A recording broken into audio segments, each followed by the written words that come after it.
Hello, one and all. Thank you so much for being a part of day one of our Pet Pain Relief Summit. I'm sure you've collected up some new information that you didn't have before. I want to give a shout out first before we really jump into this to our sponsors. We've got PolyPets, Turmeric Life, and Yum Wolf. We really appreciate their support, and hopefully you'll be able to venture into utilizing their products and appreciating them as much as we all do. So today we started off with my program, which was about outlining the 4 pain pathways so that you could kind of get a base of understanding a little bit more deeper where pain comes from and how it originates and what we can do about it. And then there was Dr. Edward Bathingthwaite. He is so fun to listen to, and he had the program about cats and the silent pain. And I was really tickled with the fact that he had his cats there and could share some stories. So you can really see how that plays out and giving you some ideas of things that you can do for them. And then Dr. Bill Ormston, our chiropractor veterinarian that we appreciate so much. He always has a good handle on things and a way of explaining chiropractic. And it's very key in being able to help eliminate pain. And then Dr. Elaine Sebulak, this was the first time I'd met her, but she is really interesting. And I enjoyed that program. I was there with her as she was giving that program, and the information was a lot. And I think that's one of those areas that we really miss, the fact that if you don't flip the lip, as she says, you're not really seeing what's all going on. And the fact that a lot of the pain comes from below the gum line. So keeping up with the dental care throughout the life is very, very key, and helping to eliminate other pains that get started in other areas of the body. So that was our day one, and we'll be taking some questions here shortly about that. Just to give you a little heads up for tomorrow is our holistic, topical, and external approach to pain relief. So tomorrow we're going to be looking at things that you can do with your hands, things that you can put on the body, different kinds of devices, lasers, just all kinds of herbals, tincture, topical salves that you can make. We're going to get into the essential oils. That's an awesome program.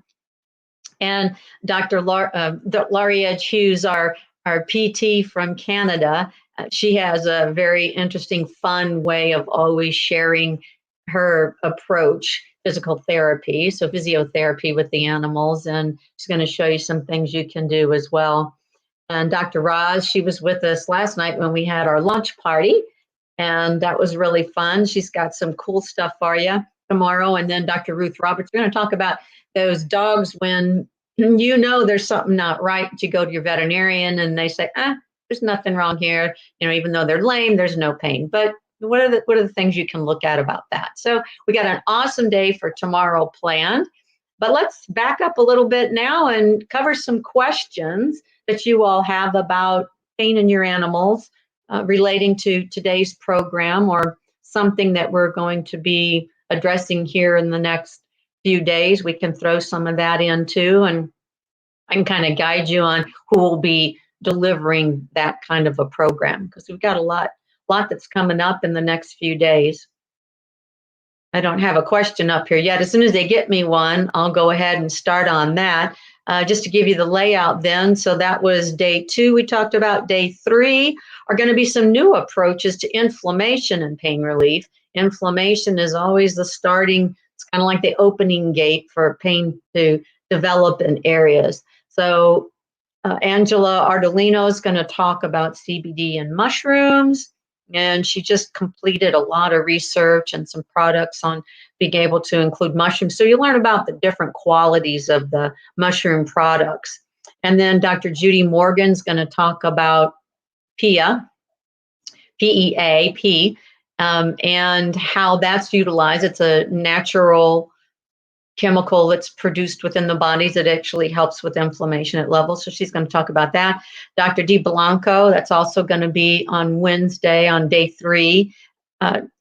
Awesome program about homeopathy and how it can be utilized for pain, the different products and the different kinds of pains, and how from a homeopathic perspective that pain is assessed. So that's a really, really good one. And then Dr. Doug English shares with us on day 3 some information then about the turmeric life and the product and how turmeric is utilized and the important points of having the right product so it can be absorbed.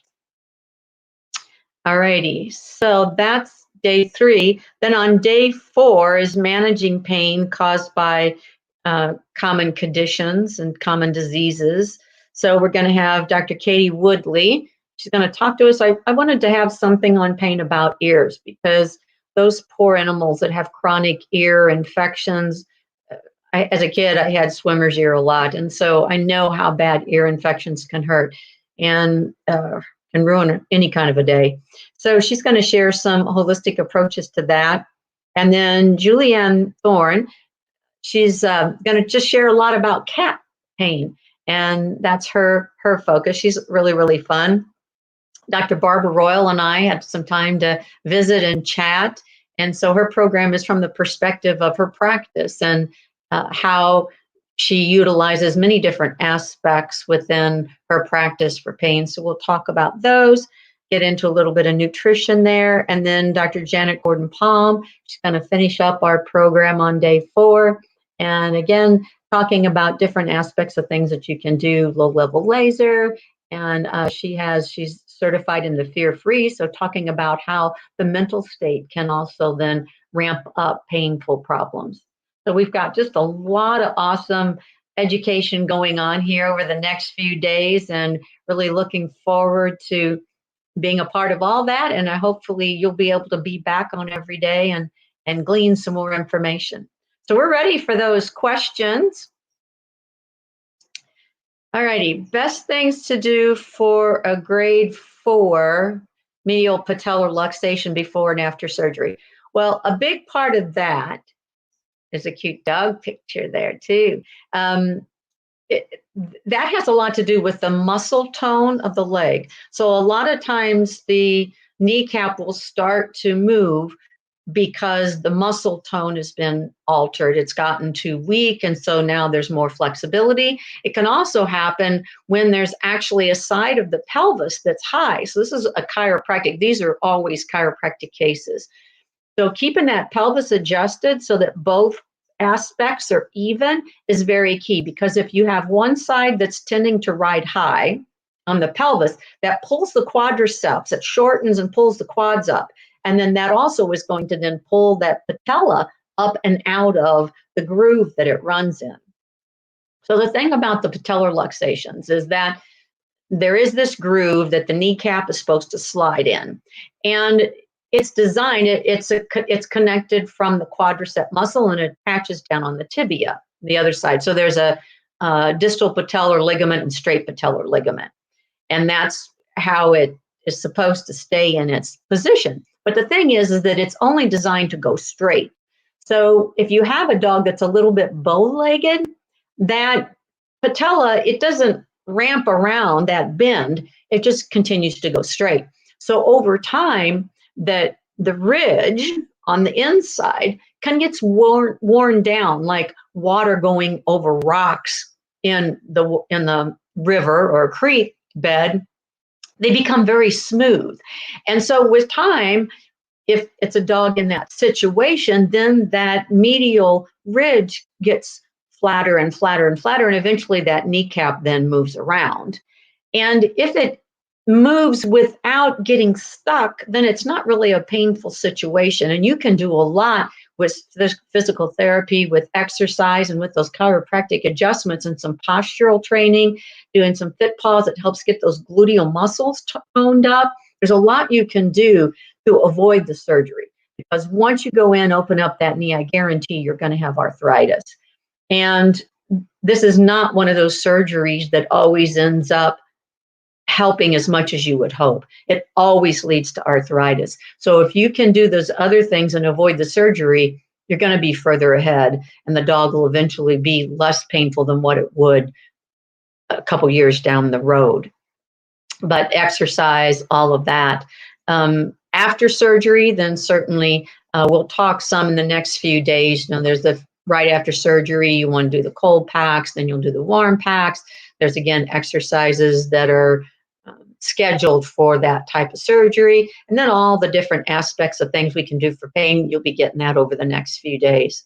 But that's what I would say about the patellar luxation, is that if it's not getting caught, if the dog is not having to tote its leg, usually you'll see them skipping and running. If they're not crying, painful, then consider whether or not the surgery actually needs to be done. All righty, that was a good one, because those things can be painful.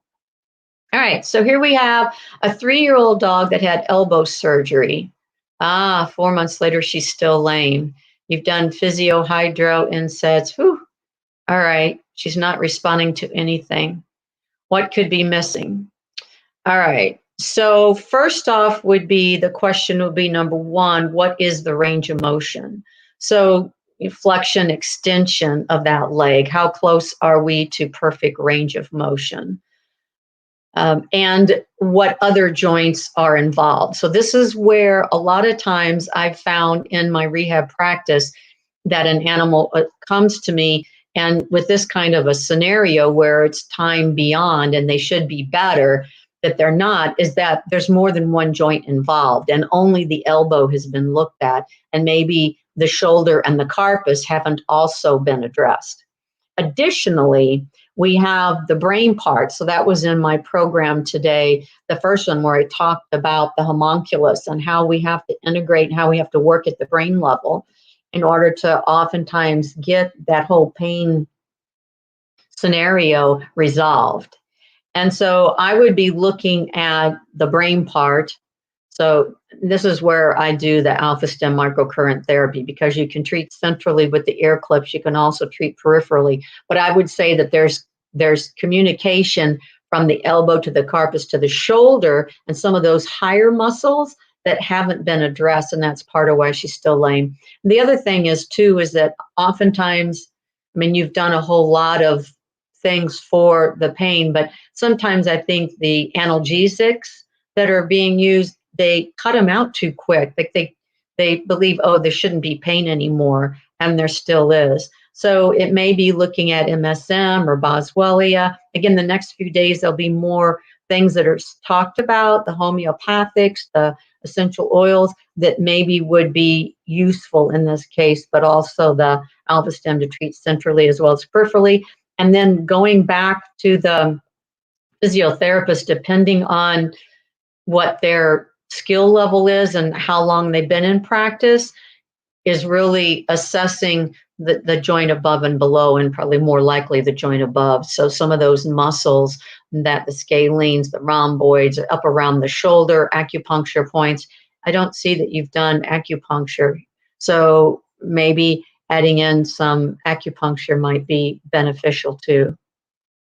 But that's what I'd be looking at, is a little bit more extended assessment of the other joints. Yeah, 3-year-old, she should be able to get over this.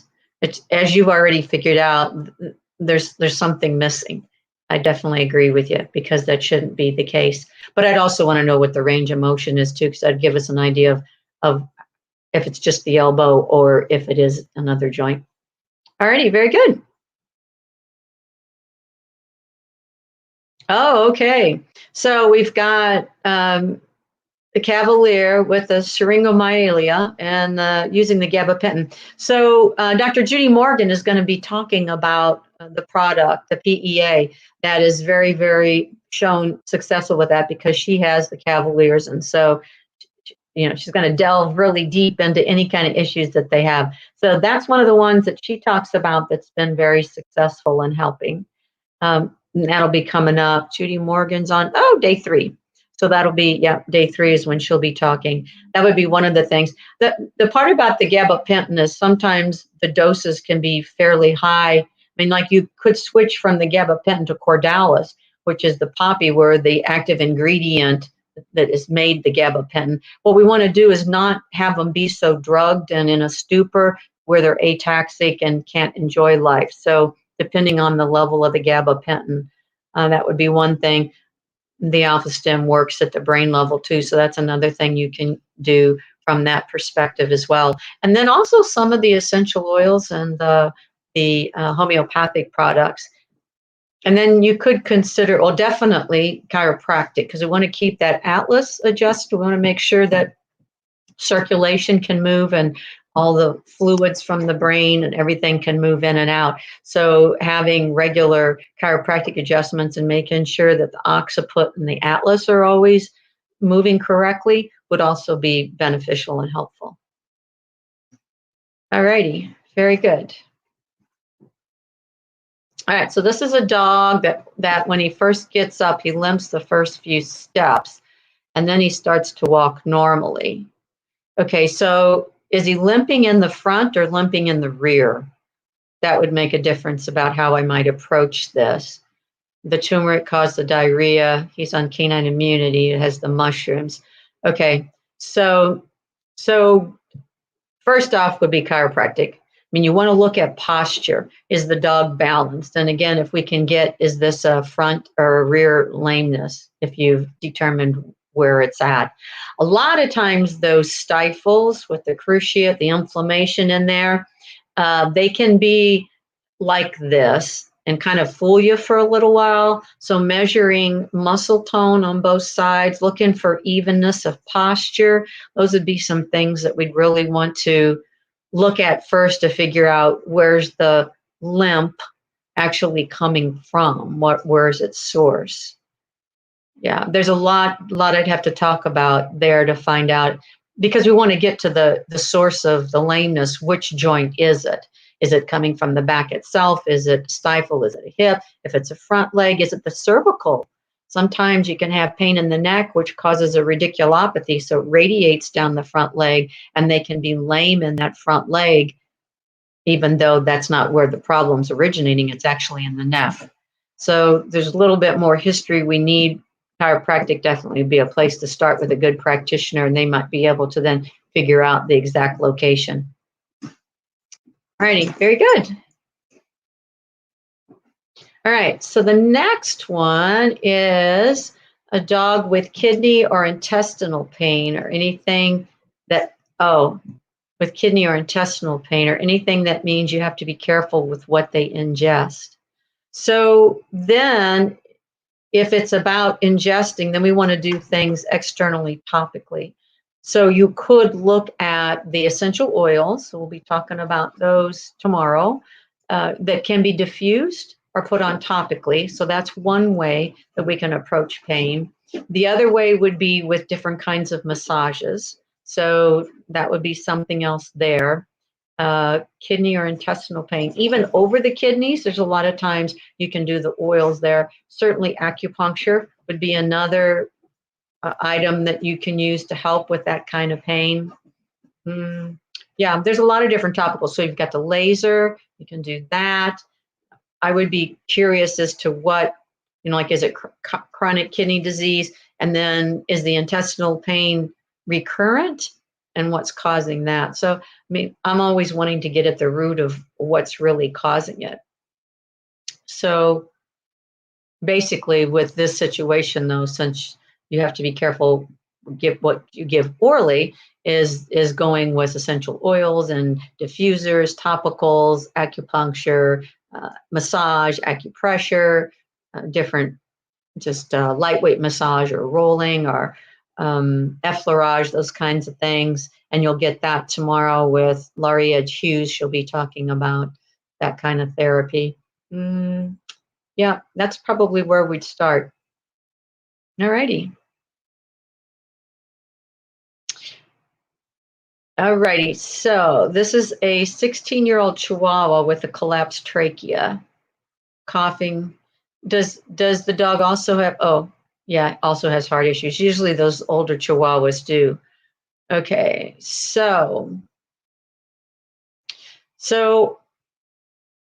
what we'd have to know, is the breathing, so we've got the cough going on. How much of the cough is from the trachea versus just the enlarged heart that's putting pressure on the all of the breathing apparatuses, so the trachea, the windpipe, all of that.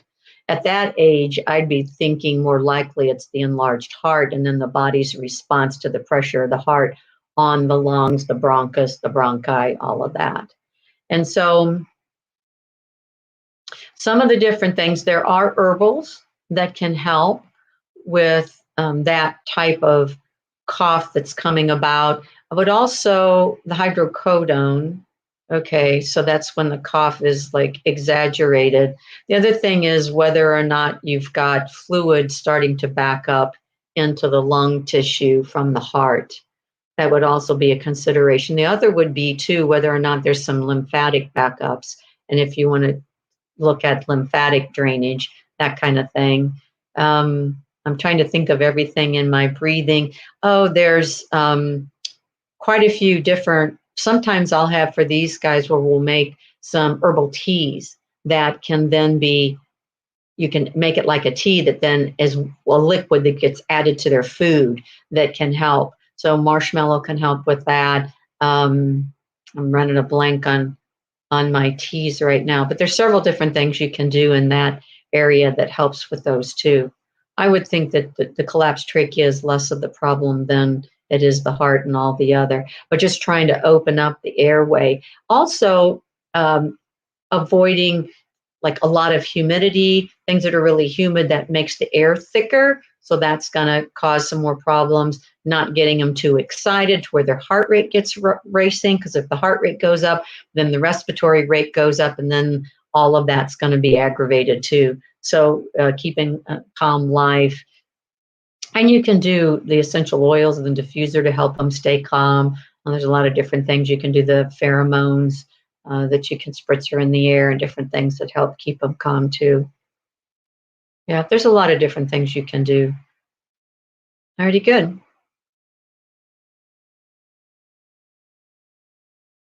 Chronic anal gland blockage definitely can be painful. Okay, so there, it was kind of funny. I just did a little TikTok, YouTube thing on this very topic. So people call them glands, but they're really sacs. They're like skunk scent sacs. And glands produce hormones like the thyroid gland, the adrenal glands, the pituitary gland. These are really just sacs located at 4 and 8 o'clock. And ideally, when the dog defecates, or the cat, either one, but cats can have them back up too, but usually it's dogs more. The little duct that empties out there. So when they defecate, there's supposed to be pressure that's placed, and then the anal sacs empty out. And it's a vestigial organ. You know, it works for skunks. That's their main mode of defense. Because skunks are really friendly. I raised 7 babies one year, and they're not mean at all. So they have this for them to defend themselves. But for dogs, I think it's mostly just they can all tell who's been in the neighborhood. But when that duct gets obstructed and then the fluid continues to be produced in that area where there's bacteria, then it can become infected. So very, very painful. Anal sac problems, this might seem odd, actually is related to congestion associated with the liver. So if you got anal sac problems, you got to look at that there's something of the liver that's not getting handled correctly. And the liver has 1,500 jobs. So a lot of times you can have a problem that's not going to show up on a liver test. It's not a test for every single job the liver's supposed to do. So how can we help with this pain? Number one is if you have a dog that tends to have the problem and they're overweight, then you got to get the weight down, because the fat around the sacs inhibits the pressure when they defecate. So making sure that the weight's good. Number two is that if that tissue has been infected enough, then it can get a little bit scarred, and then that just adds to more problems of it reoccurring. So what I have people do is Epsom salt soaks, and you can even, it's a little dog, they can do a little, like sit in a little bathtub, you know, like a little bin, a bucket or whatever in the sink, or with Epsom salts and warm water. And then otherwise you can just hold a warm cloth that's been saturated with the Epsom salts. And I usually do like about 2 teaspoons to 3 teaspoons, which would be a tablespoon of Epsom salt to a cup of warm water, and you saturate the towel. Then you hold it on their bum, and they just sit there. A lot of them will just sit on it because it feels so good. And if you, as a prophylactic on these ones that have been chronic, if you do that couple 3 times a week for 10, 15 minutes, a lot of times you can get this to subside and not be a problem. If you're in the middle of an upset, that also helps. Sometimes it'll just help for it to explode, and I always call them blowouts. But that once that pressure is gone, the pain is gone. And then what you want to do is look at what can we do to help the liver. So we got to decongest. We're going to look at things that are going to be decongesting. So lymphatic massages are good. Standard process at a product called Antronex, which is Yacriton. The Japanese discovered it in the 1920s, and they named it Yacriton. And this is a fatty extract that the liver is supposed to produce. And it's really a prehistamine that floats around the body all the time, and it's there as opposed to an antihistamine, which is after the mast cells have degranulated and the histamine's been released. This is pre, so before, it's a prehistamine. And so oftentimes taking this Antronex, giving this Antronex to the dogs will actually stop the anal sac problem. Now there's more to the liver that can be done. So we may want to do a hair analysis, find out if there's any heavy metals, what else may be happening. We don't want to do a detox if we don't have everything stabilized and supported and all the nutrients right there. But looking at the liver as your backup and then doing topicals. The other thing, in addition to the Epsom salts, DMSO is really, really good as an anti-inflammatory. I talked about that a little bit in the program. I'll talk about it some more in the post-course. We'll go into that in a little bit more detail, but you can mix that with other agents and apply that. And then Dr. Rourke tomorrow has some salves and gels and topicals that you'll be able to decide if you want to use those. Also, Dr. Rowan is going to also talk about some different things that you can apply topically. So some of those would be very beneficial too for helping topically address the anal sac, cut the inflammation, and then get good things into that tissue. Because that's really pretty walled off. You can take things orally, and that doesn't guarantee it's going to get to that area, especially when you've got a chronic problem. All right, I was glad to talk about that one. Here we have, looks like a little Pomeranian, little pomegranate, 16-year-old, painful at night. Okay, so she has kidney disease, high blood pressure, and hypothyroid. Yeah, so at nighttime when she lays down, everything kind of starts to just sludge and back up on her. Yes. All right. So, oh, there's a lot that you'd have to look at. Like, I don't know all the things that she's taking. I'm sure there's a lot of medications that she's on and different things that you're doing for all of that. So I would think about, can she get in the right position when she's sleeping? Is there something about it being dark? So do you need to leave some lights on? Would that help her? I'm guessing at 16, her vision's probably not as good. So maybe during the daylight, she feels more secure. Other things then would be maybe having a little laser that you use or some kind of a thermal mat, a beamer pad, those kinds of things that she could lay on that would help for her to get comfortable before she's going to bed. Also, there's some calming herbs that you can give, things that have like the St. John's wort or the valerian. Those can kind of help them calm down at nighttime. So sometimes the dogs can have that darkness, sleep time problem that comes on. I'd also be figuring with what she's got going, there may be some pituitary gland. So that's the melatonin, the serotonin, and sometimes that then when they're supposed to be able to go to sleep, they can't. The other thing I'd be thinking about here too is her calcium and magnesium levels, is making sure you need calcium and magnesium for the body to relax. And certainly the kidneys need calcium and magnesium, and sometimes with most of the dogs, they don't have enough for things to really work right. The thyroid itself uses a lot of calcium. So it could be that giving her something that's a little bit of a calcium magnesium at bedtime would also help her to settle in and sleep. So those are some of the things that I would be thinking about just for starters.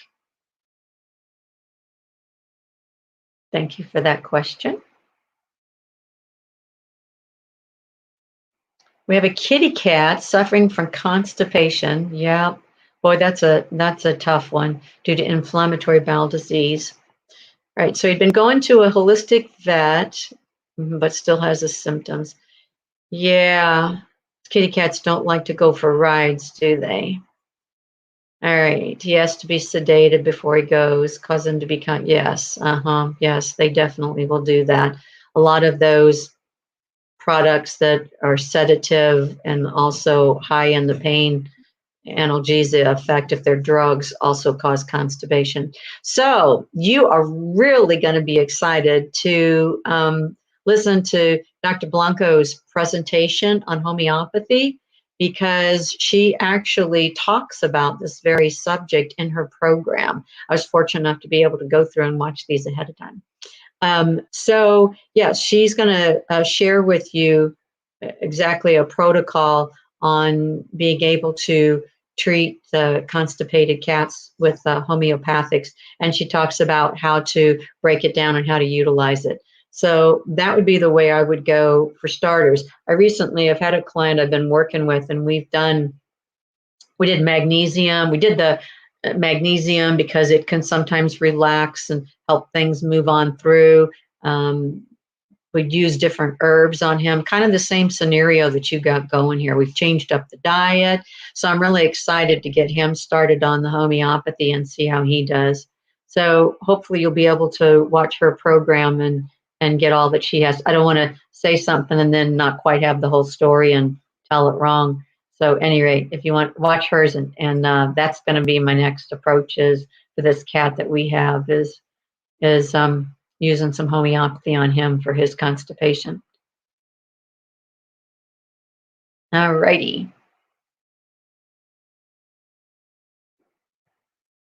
Linda has 11-year-old Shiloh Shepherd who's been losing use of the back legs for 2 years, degenerative nerves. Okay.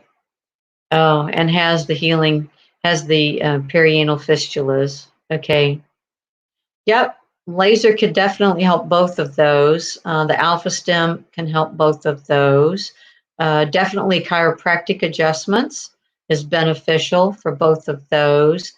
The perianal fistulas, one of the things I've found that helps a lot, this is on the medical end, is the sulfatrimethoprim, the SMZ TMP. It comes in at 800, 160, those two compounds together, so a 960 total milligram tablet. If you haven't done the SMZ TMP for those fistulas, that helps a whole lot. The degenerative nerves, my go-to for that was definitely the alpha stem. The underwater treadmill can be beneficial. Thing is we want to build up, so we want to also increase ATP. And you can find ATP research nutraceuticals, research nutritionals out of California has a product that's ATP in a capsule. So you can give that, but we got to get the ATP so the nerves and everything can start firing. So the alpha stem actually boosts that like 5 times higher than what a normal dog can in the same unit of time. So ATP is one of the things we want to work with.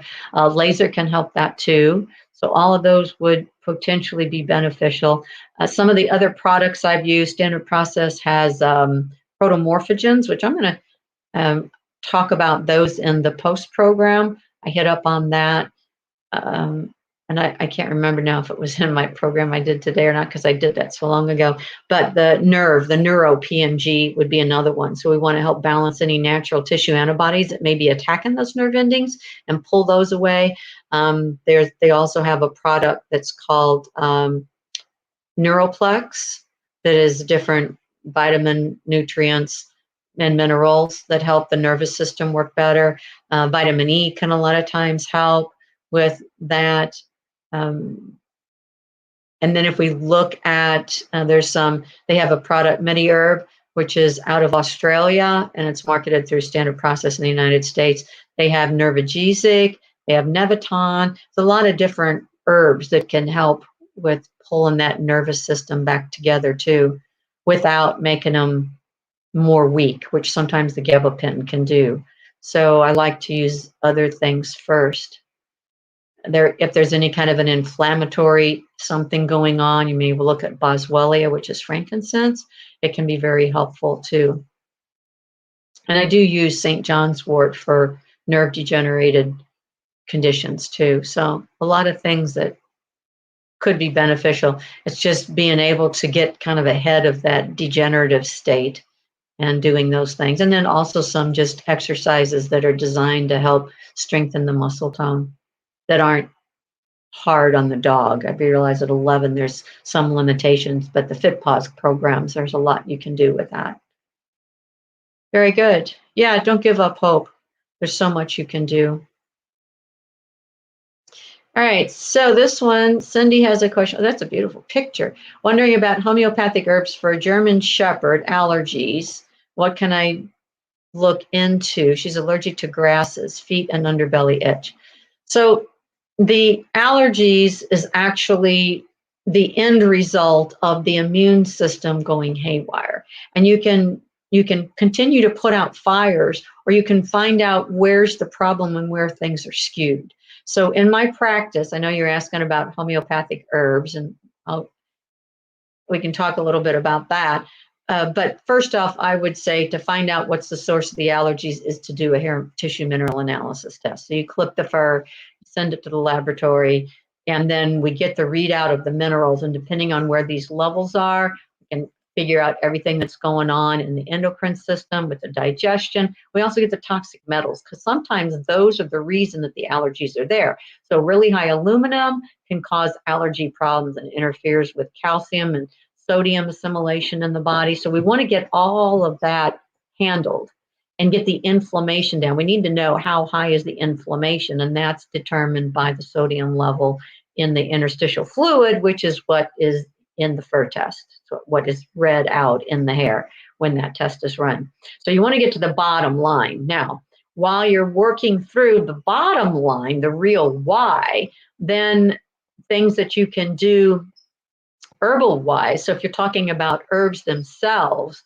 there are ones for the allergies. My next go-to are some products that are designed to help bring down the cytokines and the histamine. And I'm back to Research Nutritionals, a company out of California that has two products that works really good there. MSM is good for bringing down inflammation. So other herbs that we can use, anything that would be anti-inflammatory for the allergies. Albizia works for helping to allergies. Also, we can utilize, I'm thinking on my allergies, homeopathic wise, there are different, I use a company that's out of Florida that has some homeopathic products that are blends that are used to specific for grasses, specific for pollen, specific for trees and weeds. And sometimes I'll use those drops initially, and usually this is seasonal, while we're working on getting to the root of the problem. And then we're also looking at supporting the immune system. So some of the Vengeance products works, the Rampart, to help build up the immune system. There's a lot of different ways you can go at that. The mushrooms, sometimes the CBD can help squelch that inflammatory cascade. And then, so it's looking like you're not talking about food allergies. It's more those inhalation or contact. Also, when we talk about the body itself, the feet and the underbelly, I would bathe that dog regularly, and I would make sure and wipe it down when you come back from a walk. Anytime you're out, if you're out in the weeds where things are rubbing on it, the pollen blowing in the air, I'd make sure that I'm pulling those things off of their body more frequently to help them that way. All right, so that'll kind of get you started.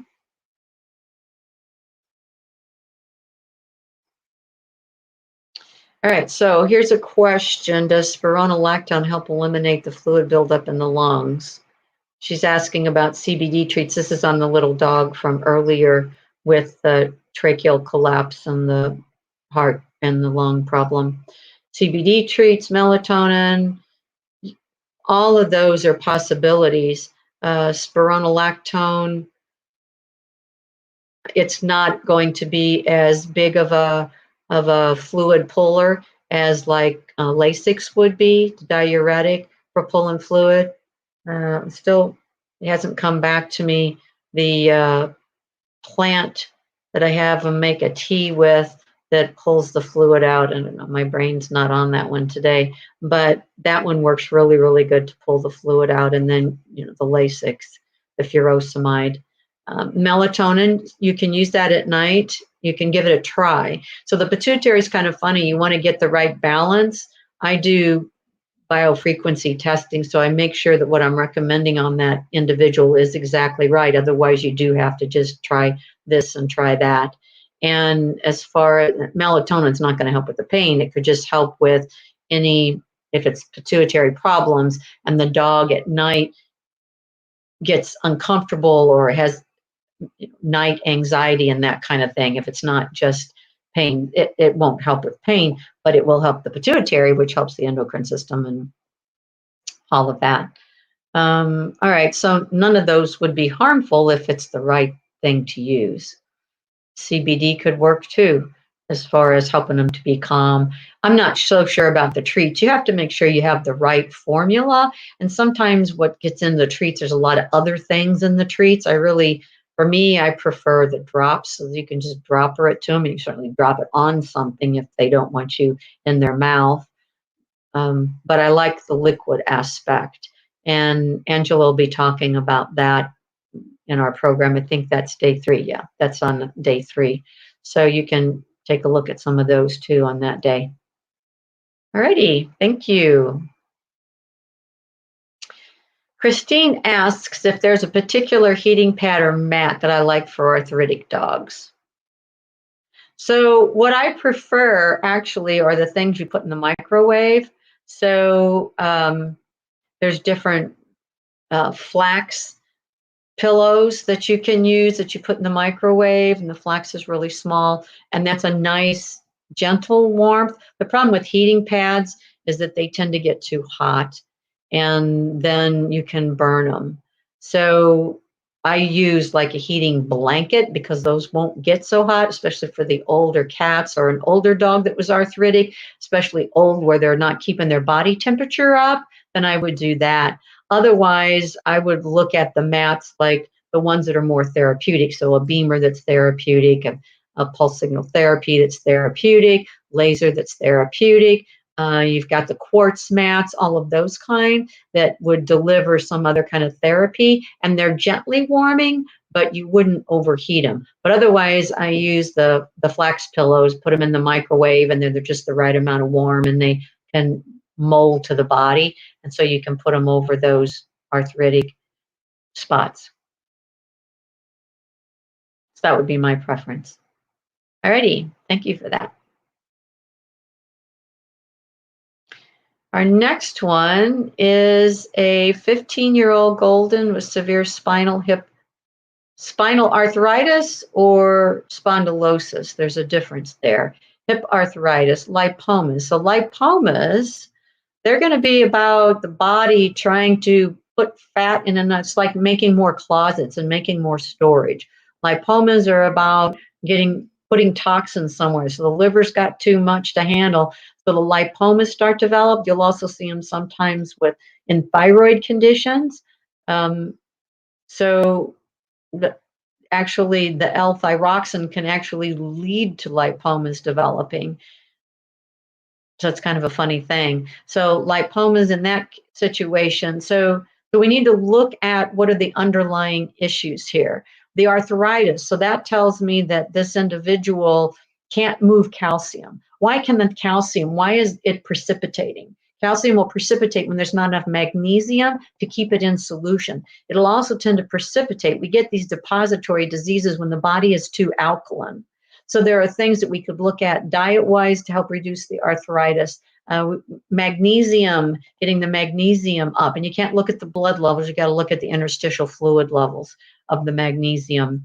And magnesium calms the nerves. So that's another thing that the calcium and magnesium at bedtime helps an individual to be able to calm. But there's a problem. This dog is it's a golden. So from Ayurveda perspective, I'd say it's a kapha type of dog. He is backing up things. So you would want to go to my website, and on the nutrition section, it talks about, well, actually, when you first log on, you can take a test and find out what your dog mostly is. But these guys are primarily kaphas. And with what you got going on here, I'd say definitely. So you'd want to feed a diet that matches kapha. We want to pull the fluid. We got to pull the stagnation out. You got too much depository coming on. So we got to look at getting motion, fluid moving through the body. So massages, kinds of things like that. The chiropractic would help. Supporting the body, getting the magnesium in there, supporting the liver. For sure, just start with liver support, not a detox. You can't do a detox on a 15-year-old without a lot of support first. All right, so then we've got difficulty to stand, the legs give out. So this is one where I would strengthen the dog by doing the underwater treadmill. And these guys like being in the water. So if you live someplace where there's an underwater treadmill that you can go, and they put the life vest on, so that helps those legs get stronger to hold their bodies up. The other thing is harnesses, helping this dog with a specific harness. And then the post course, my harness program is going to be on that. So you'll be able to see how to do the right fitting of a harness and how the wrong harness can actually cause pain. But that's the other thing I would do, the giddy ups in the rear legs. You got to get the gravity factor off of this dog. I'm sure its top line is probably not good. So it doesn't have the support. Even doing the tummy lift can help to pull the abdominal muscles in and get the epaxial muscles strengthening. So there's a lot of different exercise massage things that you can do.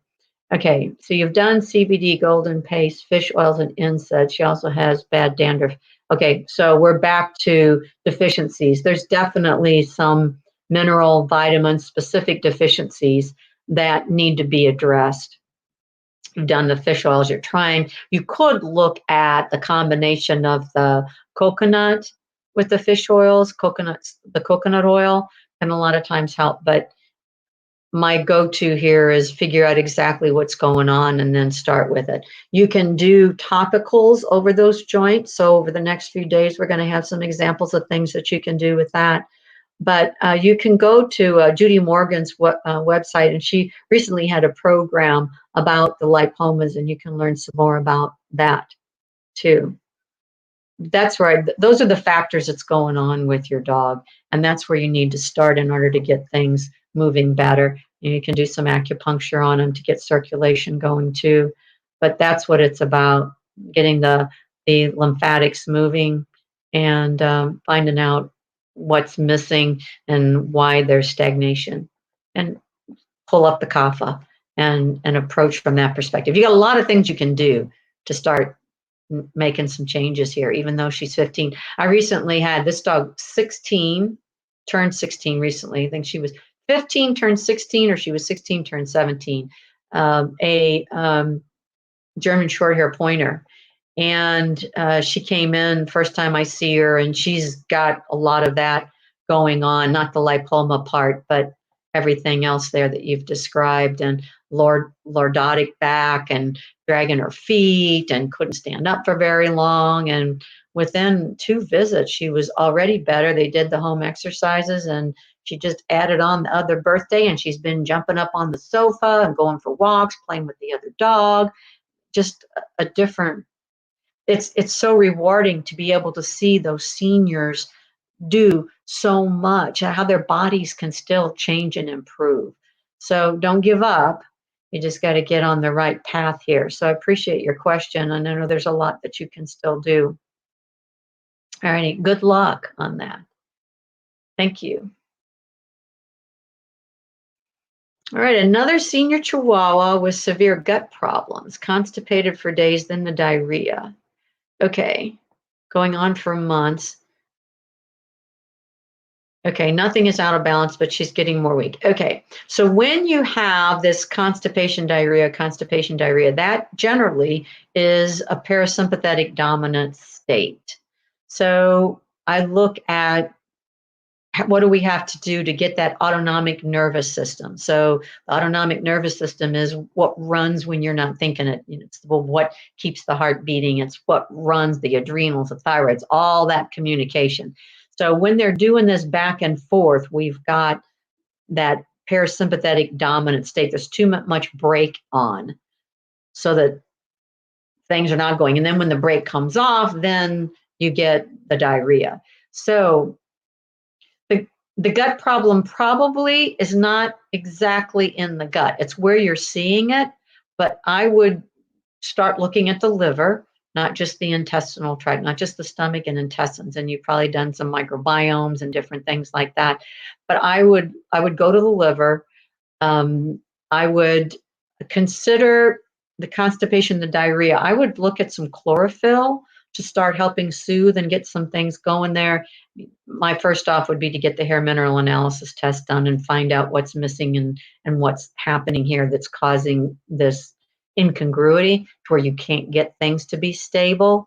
Um, you say senior, so does that mean 10 and 11, or does that mean 15 for your Chihuahua? Because that's a little bit different of how we approach some things. But there's a lot to do here. Again, getting the right start and knowing exactly what you're handling. But for starters, I would look at supporting the liver. So you've got the dandelion root. The leaves helps the kidneys. The liver and kidney work together. You want to make sure both of those. We'd want to assess. You've probably already done that. The diet. You definitely would want to look at probably home cooked, not cold raw, and not kibble food. I would go with something either lightly cooked. The Yum Wolf food is ones that they have it where you can just buy the meat and then you can mix with that. So you can pick the meat that your dog likes the best. Yeah, it's some underlying thing that's going on, which can be ferreted out. But rather than just trying to put out a fire, I can see you've tried to figure out what it is, but it's going to be in the hair. It's in what's the interstitial fluid is going to tell you exactly what's causing that and what's happening and what's going on. But for starters, support the liver, and that'll be the first way to go. Standard Process has their canine hepatic support, which is an easy one to start with. If you want just a combination product that's a whole food organic. So that would be a good one to start with as well.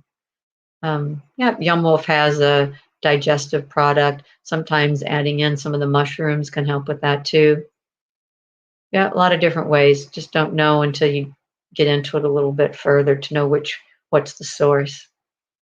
Not meaning to be vague, but this is one of those that could be a lot of different things. But definitely liver. Alrighty. Thanks, Judith. Lauren says a middle-aged cat has lipemic blood. Okay. So that means anytime you go in for blood tests and they spin it down, it always has the fatty consistency. Her kidney values are normal. Her T4 is normal. So lipemia in the blood is going to be gallbladder and liver. So we're back to that. There's Standard Process has Feline has hepatic support. I definitely would start with that. We're looking at what's keeping the gallbladder from being able to filter. Same type of things. You're looking at the lymph system. So we need to make sure that the lymphatic flow can move like it's supposed to. Cats aren't always as much into getting massage, but some of them like that. Again, you could go to the program on Dr. Judy Morgan's site that she did recently about the lymphatic system and fats and all that and see a little bit more. But that's where this is coming from. It's a liver gallbladder situation. And that's where you got to address. And it's not uncommon for cats to have some hepatic issues going on. For me, again, I do the fur mineral analysis test to know what's underlying everything and then start it out that way. With the cats, we try to keep things to a minimum as far as what they're going to tolerate. And then I would be interested to know what food she's on. Hopefully it's a raw diet because cats will do better with that. But you can certainly start with the feline hepatic support and then work towards resolving the rest of it. But that's where the problem is. And it's one of those deals where it's not a breakdown of liver. It's not like liver disease itself. It's not a breakdown of liver cells. It's just one of the jobs, or it's something with the gallbladder where it's not functioning quite as optimally, doesn't have something that it needs. The body is missing a factor in order to turn everything around. Alrighty, very good.